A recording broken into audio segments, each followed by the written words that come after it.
Hello everyone and welcome to another installment of my weekly League of Legends news recaps. My name is NormStorm and I'll be guiding you through this week of the community's newest contributions to the League of Legends scene.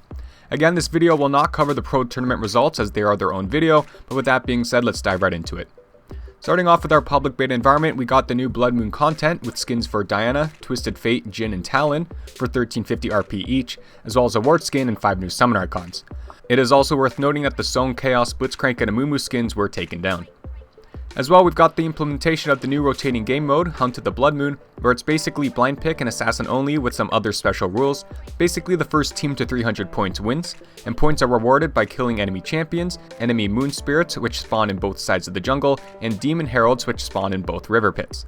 Minion spawns are disabled and turrets are invulnerable, while the outer ring of turrets have been removed, while the second row will be removed after 6 minutes. Now to take a look at our balance changes, we saw some nerfs to current power picks with Camille's second hit bonus damage on her Q going down, the slow on her Q going down, and her hook shot's mana cost going up, getting a lower stun duration, but she now gains some bonus attack speed if she hits an enemy champion.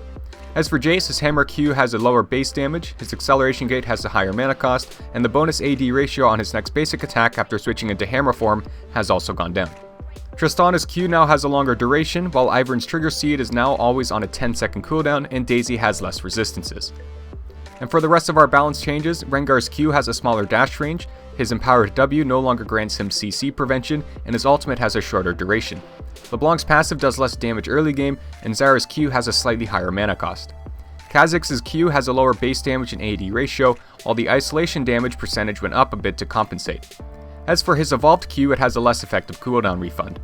And for Vladimir, he has slightly more base AD, while his Q does slightly more damage and has a higher AP ratio, while the Crimson Rush bonus was reduced to keep that mechanic the same.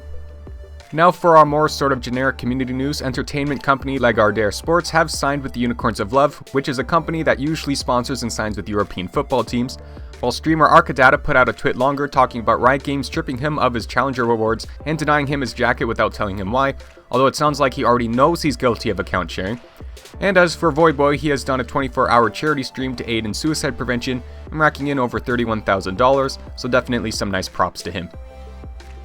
Now to take a look at our roster changes, starting off with Europe. For Challenger Team Misfits Academy, jungler Lamabear has been found to be consistently toxic in his solo queue games despite warnings, and as such has been competitively suspended for 4 months.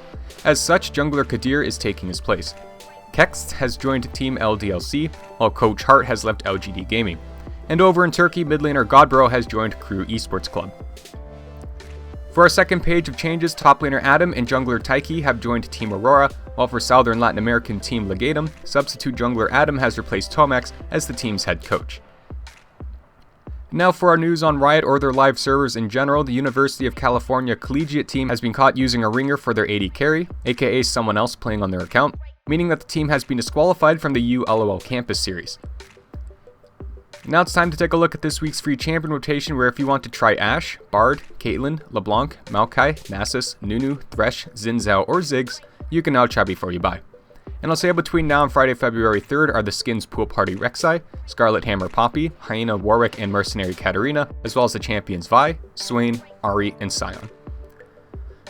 Before wrapping up the show, let's take a look at the birthdays celebrated this past week within the League of Legends community. We're celebrating the birthdays this past week were Lasagna, Zerost, Ryu, Poomandu, Reapered, and Alex each. And that'll do it for this week of the weekly League of Legends news update. My name is NormStorm, and not only do I thank you for watching this video, but also hope that you found it informative and entertaining. If you would like to know when more League of Legends news updates are uploaded, do not be afraid to subscribe to the channel or follow me on Twitter at NormStormLOL. If you like the background music at all, you can send your compliments over to the creator Poor Choice over on his SoundCloud or Facebook. And if you want to further your support of the show, you can always leave a like, comment, or share to your heart's content. Don't forget to check out this week's LoL Esports Rundown, and I'll see you guys in the future with some more League of Legends content.